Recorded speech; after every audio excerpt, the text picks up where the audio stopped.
Alright, so here's a question to get people interested. What is your favorite Sonic toy line? Did you like the 3-inch figures from Jazzwares because of how many characters there were? How about the new Tomy toy line with great sculpts of Sonic, Knuckles, Infinite, and others? Or how about the Sonic X Metal Force line? Honestly, if you like that line, you're totally a hipster. Me personally, I have things I do and don't like about every Sonic toy line, but oddly enough my favorite toy line was the release of Toy Island's bendable Sonic figures. The line originally released for Sonic Adventure, and even had a scrapped E102 Gamma prototype that never officially released. Later additions to the line were Dr. Eggman and Big the Cat.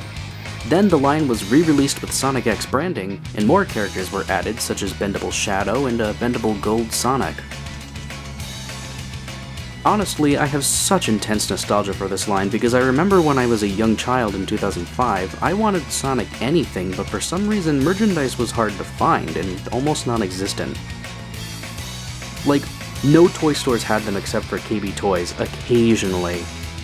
It wasn't until Christmas of 2005 my grandparents surprised me with this set you see here. Notice how this box is written in Japanese and a fair bit of Chinese as well. As a child I was so confused. I knew Sonic was of Japanese origin, but was baffled there was a toy that was all Japanese. Turns out my grandparents had to order this online through an import shop. And these little guys were a few of the very first Sonic figures I ever had. So, why don't we talk about them?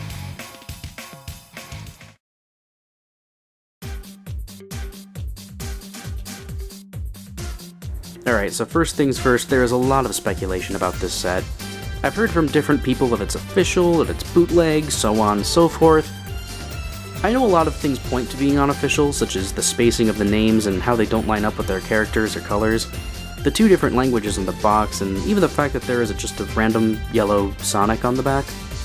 Not Super Sonic, no, just a yellow Sonic.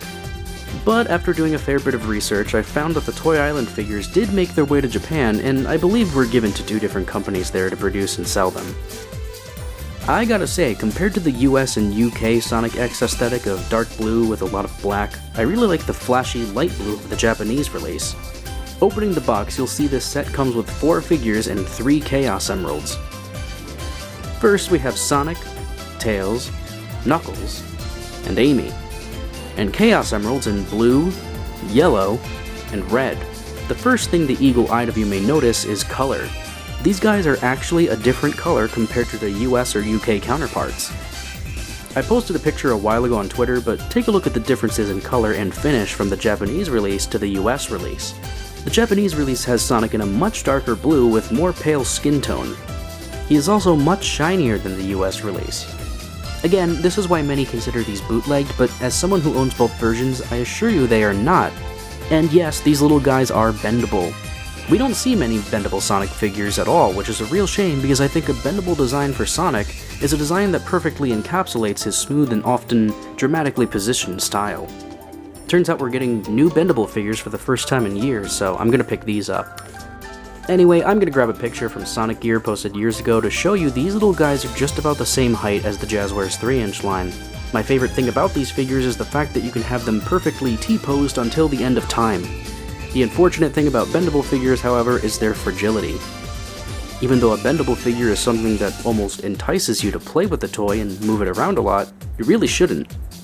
Because bendable figures have little tiny and thin metal rods inside their limbs, and once those snap, your figure is broken forever. You can't fix these things, it's seriously a one-and-done type deal. Moving on to the Chaos Emeralds, these are very lightweight hollow pieces of plastic that actually look really cool. I wish more Sonic toy lines made Chaos Emeralds or rings as accessories. I don't understand why companies refuse to do this. Anyways, why don't we go on to the characters?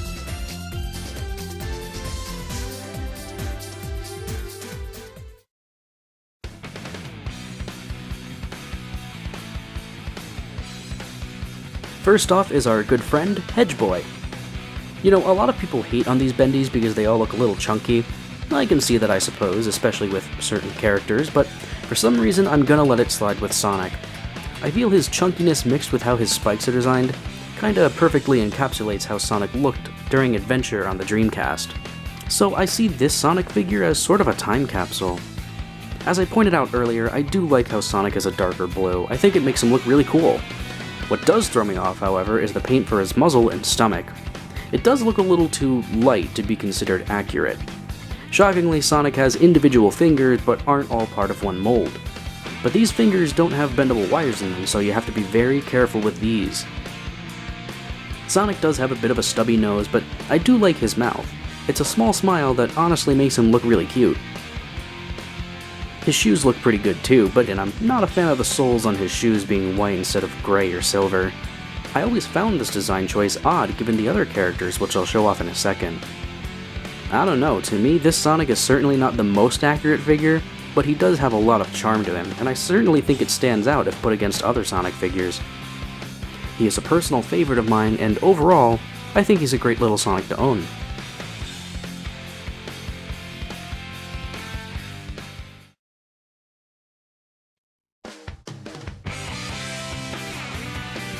Well, you can't have Sonic without Tails. Honestly, when it comes to scaling, don't even bother. These little guys I don't think were ever meant to be in scale. Because of Tails' ears, he may be just as tall, if not a bit taller, than Sonic. Tails here does look really cute. He has his bangs, which are also made of rubber, sticking out and slightly curved to the side, which is a nice detail. He does have all 4 of his little cheek tufts on both sides and a really cute side smile just like Sonic. Interesting choice of color, however. Tails' eyes are nice and big, and the blue paint looks fantastic. Just like Sonic, Tails also has individually molded fingers, and his hands actually appear to be larger than Sonic's. What I don't like about this figure are his shoes though. Look at them! They're so huge and tall, which makes his legs look really small. Moving into the back, we see Tails' 2 set of tails, which are curved nicely to help him stand up and to convey movement. However, his tails do not turn at all, and they don't have any wires in them either. So they're basically just 2 giant hunks of rubber. Because of the size of his tails and his shoes, actually getting this guy to do any pose is a little difficult. Which is a real shame because again, I think these figures have a lot of charm. With that said, however, the choice of color for Tails was a good one. It isn't bright yellow or anything, but it is an orange. It's a nice fit and works really well. Tails unfortunately might be one of the weaker figures in this set, but overall, he's a good lad.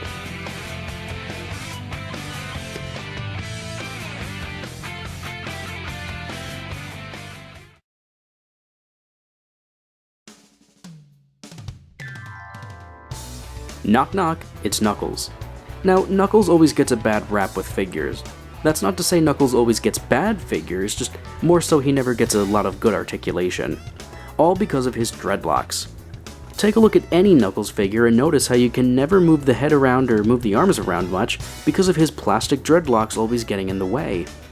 While this bendable figure can't move his head or anything, I honestly think there is a design choice here that should be used more often. These figures are made of rubber, and if you make Knuckles' dreadlocks rubber, then you can move around a lot more. I honestly think something like this should be done on modern figures. Anyways, while I do think Sonic looks charming and Tails looks alright, I have to say their Knuckles does look a little strange. He's very chunky and not well proportioned. His muzzle is too fat, his eyes are too small, and overall this just doesn't really look like the best Knuckles figure out there. In fact, his eyes are actually painted black instead of purple. Does this mean I stumbled upon a rare and exclusive classic Knuckles bendable figure? No, it's just a paint goof. However, all of his shoe details are accounted for, and the bottom of his shoes are actually silver instead of gray, or white, like Sonic and Tails. His fists do look nice, and have the proper details. And I love how the spikes on his fists are kinda long and pointy, the way they should be. Knuckles also has his crooked pointy tail, so every detail is accounted for here. There really isn't much else to say on Knuckles other than he's just a weird looking Knuckles, but regardless of his flaws, I still like him.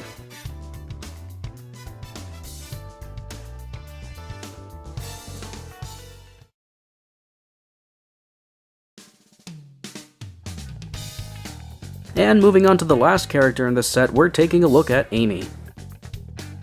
Alright, so first off, Amy is like borderline purple here. She should be a very vibrant pink, but this release shows her as a dark pink, almost purple type of character. But besides the color, Amy's head sculpt is pretty well done. Her nose doesn't stick out like Sonic's, she has a cute little smile, her eyes are painted the correct color, and she even has her red headband on top. And honestly, her hair sculpt is pretty well done as well. Like Tails, she has her bangs, although I do think they are a lot thicker than they should be, and they don't really go off in any direction like Tails's. Now moving on to her body, just like everyone else, she does seem a little stout and such, but her dress is designed nicely and she even has her tail on the back behind the dress. She too has individual fingers and the rings around her wrists. Her boots also look really nice and shockingly are molded to have some dimension to them. See in this Amy artwork right here how her boots kinda give in and jut out to show the material they're made out of?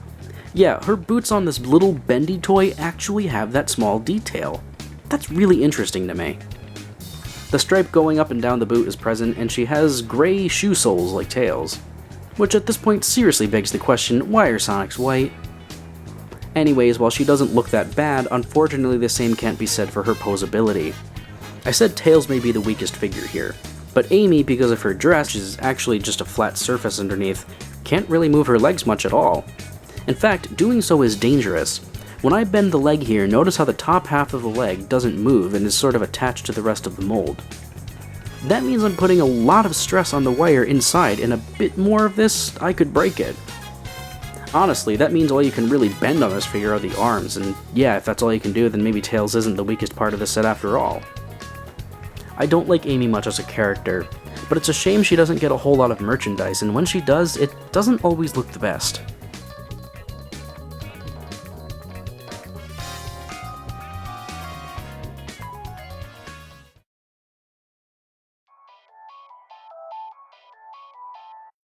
So in conclusion, what do I think of this set? Well, I think mainly my nostalgia is clouding my view, but I really like these. I mean, I grew up with these little guys, I had a childhood with them, so of course I'm gonna love them for all their quirks. But if I take the nostalgia goggles off, then I'd have to say these are some real oddities. I mean, you don't really see bendable Sonic figures anymore. Like, I have this old guy from the 90s, the Adventure 2 figures, and this and that, and blah blah blah. I mean, that's 3 different attempts at bendy Sonic figures, and each time, they just kind of fade away. That's a real shame because I do think having a smooth mold for a figure instead of a bunch of joints is a great idea, but maybe the risk is just too much. Because again, if you break these guys, they're broken forever. Fun fact, when Jazzwares first started out, they just re-released Toy Island figures for a while. And I'm not joking, Jazzwares was going to re-release the bendies with Sonic and Shadow. These are mock-up images that came about online back in 2008, and then they just never released. I don't have the photo, but believe me, back in 2014, some seller from China listed a bendy Shadow in a Jazzwares box on eBay. So it turns out, Jazzwares made 2 of these and one of them is now gone forever. That's so incredible to me. But I guess it goes to show that even Jazzwares was afraid of the potential damage these figures would get and decided to not commercially release them. I sort of have to recommend these guys, at the same time not recommend them. I think if you want a Sonic figure to play with, don't, and I mean don't, buy these. You will regret it when the figures snap. But if you're really into collecting and like having older merchandise, then I think these are a great set, especially if you can get them in box, be that Adventure or Sonic X. Personally, I love the Japanese box because it's what I grew up with, and I haven't seen it in sale anywhere in years. Personally, I'm so happy I have them. Anyways, this has been the Sega Collector, and I hope you have a bendable day.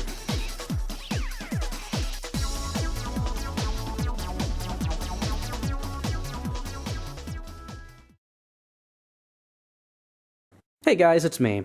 I just wanted to take the time to say, even though I haven't uploaded in a while, it's all because I've been working on some new projects. This is Gridlock Studios, a website I launched with me and my friends. This website is basically our TV network where we make cartoons and animations and treat it like an actual TV channel. It takes a lot of time and money to create this, and has been in the works for over a year. But we just launched a few months ago, and if you want to see what I'm up to when I'm not making collection videos, feel free to check us out on Gridlock Studios either on YouTube or on our website. You should absolutely follow us on Twitter where we post art all the time. In fact, we just shared some redesigns of the Sonic movie. Sonic collecting is my hobby, but animating and making cartoons is my passion. It's what I live for. So it would seriously mean a lot to me if you gave our videos a watch. And feel free to comment too, we love talking to people. Thanks for watching, everyone.